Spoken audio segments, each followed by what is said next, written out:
बात देखो कि एक बार जमीन हाथ से चली गई तो फिर दोबारा नहीं खरीद सकते। और लोग तो देखो खरीदने में, लोग तो गलत राय भी देंगे, देखो इतना रुपया मिल जाएगा तो दूसरी इतनी 10 बीघा जमीन ले लेगा। तो इस पे भी बहुत विचार की बात है। बहुत सारे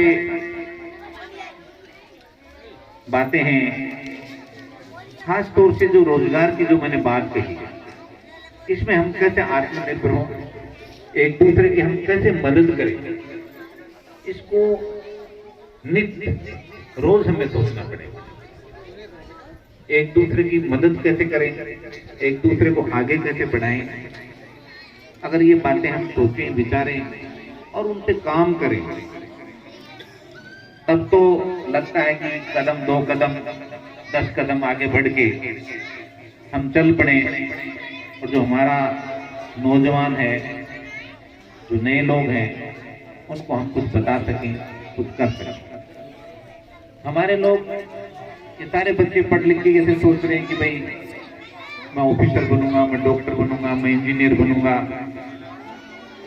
लेकिन वर्तमान जो हालात हैं उसमें जो एक व्यवस्था की गई थी संविधान में सरकारी नौकरी की, और जिसमें हमारा एक प्रतिनिधित्व रखा गया था, उसके बारे में आप सभी को लोगों को पता है कि धीरे धीरे वो कम होता जा रहा है।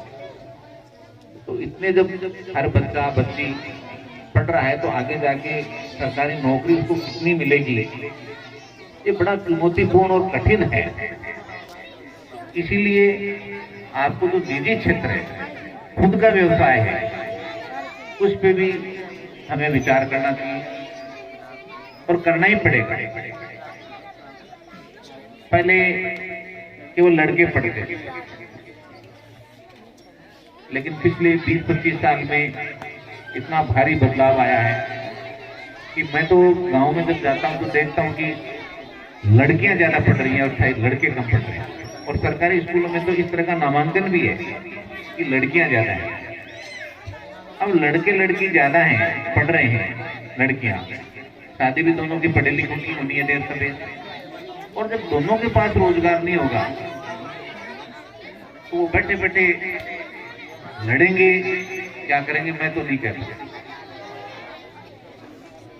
ये आगे की बात बता रहा हूं मैं, ये देखोगे अभी आप 5 साल बाद। पहले एक बड़ा होता था, एक अनपढ़ होती थी तो झगड़ा कम होता था। लेकिन मैं ये कह रहा हूं कि अगर उनको रोजगार नहीं मिला तो परिस्थिति कठिन होगी।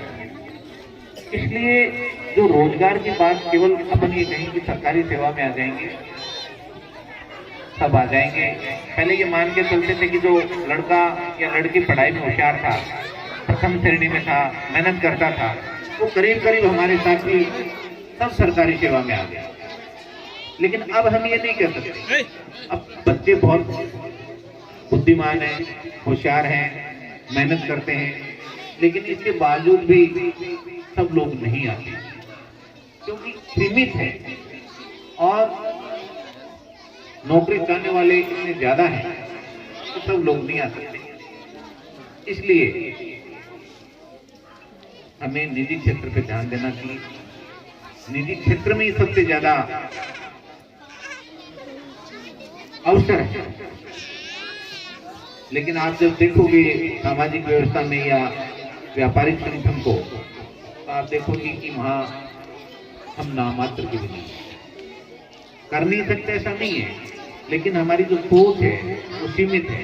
इसका कारण है कि वर्षों तक हमने इस पे कभी ध्यान ही नहीं दिया, ध्यान ही नहीं दिया। अभी आपने इस पाठशाला में पहले भी एक बार आया था।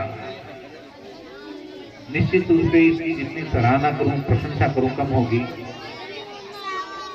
ये लगातार निरंतर चलनी चाहिए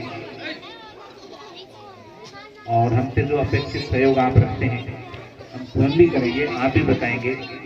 निश्चित रूप से अभी कहा कि आप अच्छे से रहें। अब देखो एक बात बताऊं, हमारे जितने ये इतने बच्चे बैठे हैं, कितने मतलब सुंदर बच्चे हैं, मैं ये कह सकता हूं, सारे के सारे बहुत सुंदर बच्चे। और ये जब बड़े होंगे इनकी जो पर्सनैलिटी है, एक ऑफिसर की बने, डॉक्टर की बने, इंजीनियर की बने, तो वो हमारे लिए और भी खुशी की बात होगी, और भी खुशी की बात होगी।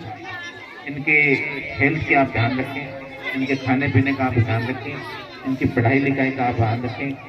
छोटी छोटी बातें होती है बच्चों की, माँ बाप को ध्यान रखना चाहिए। बच्चा कई बार बताता नहीं है, कई बार गुमसुम रहता है, कई बार खेलता कूदता नहीं है। ये बात माँ बाप को नोटिस करनी चाहिए। एक दिन में नहीं करे, 2 दिन में नहीं करे, लेकिन ऐसा लगता है कि बच्चा 5-7 दिन से गुमसुम है, स्कूल नहीं जा रहा, काम नहीं कर रहा, खा पी नहीं रहा, खेल कूद नहीं रहा, तो ये माँ बाप को ध्यान देना चाहिए। ये बड़ा कोमल इनका दिमाग, इनका हृदय है, इसको बहुत पालने पोसने की जरूरत है। इसलिए जितने भी माँ बाप बैठे हैं, बहनें बैठी हैं, भाई बैठे हैं, अपने बच्चों को, ये हमारी समाज की एक संपत्ति है। आपने देखा होगा कि कई अपराध होते हैं तो उसमें सरकार उसके खिलाफ कार्रवाई करती है।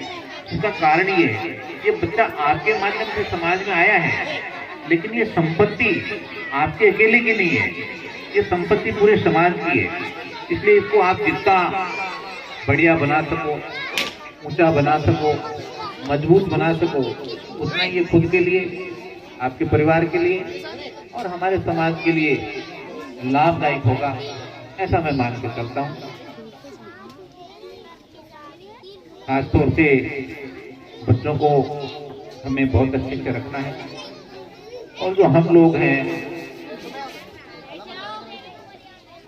जो कुछ सोचते हैं, काम करने का विचार रखते हैं, कोई छोटी छोटी बातें राज्य सरकार के पास या जिस भी विभाग में है वहाँ कहनी चाहिए, क्योंकि करीब हर चीज़ों के लिए अभी सरकार की व्यवस्थाएं हैं। कोई प्राइवेट काम करना चाहता है, बहुत सारी स्कीम है जिनके माध्यम से आप पैसा लेके काम कर सकते हैं। उसमें ब्याज की दर बहुत कम है, उसमें सब्सिडी मिलती है, लगभग आपको 1/3 के लगभग तो आपको सब्सिडी मिलती है जो माफ होती है। तो ऐसे ऋण का, ऐसी सुविधा का आपको लाभ लेना चाहिए और अपना व्यवसाय, अपनी आजीविका को आगे बढ़ाना चाहिए। हम कई बार बात करते हैं, हम दूसरों को तो ये जिम्मेदारी डाल देते हैं, दोष दे देते हैं, लेकिन हो सकता है कुछ सीमा तक वो बात, लेकिन आपको दूसरों की अच्छाइयों को भी देखना चाहिए, उन अच्छाइयों को भी हमें अपनाना चाहिए। केवल आलोचना करने से, कमी बता देने से हमारा भला नहीं हो सकता। इसलिए इस अवसर पे मैं तो यही कहूँगा कि हमें शिक्षा, स्वास्थ्य, रोजगार, सामाजिक कुरीतियाँ, अवगुण, इन पे ध्यान दें और जो अच्छी बातें हैं, हमारा जीवन अच्छा बना सके, वो चीजें हम ग्रहण करें, उस दिशा में हम बढ़ें। जहाँ तक हम साथियों की बात है, आप कभी भी हमें अपनी व्यक्तिगत, मोहल्ले की, समाज की जो भी बात कहेंगे, हम आपके साथ हैं, आपका सहयोग करेंगे। ये मैं इतनी बात आपको कहना चाहता हूँ। आप लोगों ने यहाँ बुलाया, मान सम्मान दिया, मेरी बातें बड़ी शांति से सुनी, उसके लिए मैं हृदय से आपका आभारी हूँ। उन्हें एक बार खासतौर से दिगंबर का और श्यामवीर का और जो भी इसमें सहयोगी रहे, उनको हृदय से बहुत बहुत धन्यवाद देना चाहता हूँ, शुभकामना देना चाहता हूँ। जय भीम, जय भारत।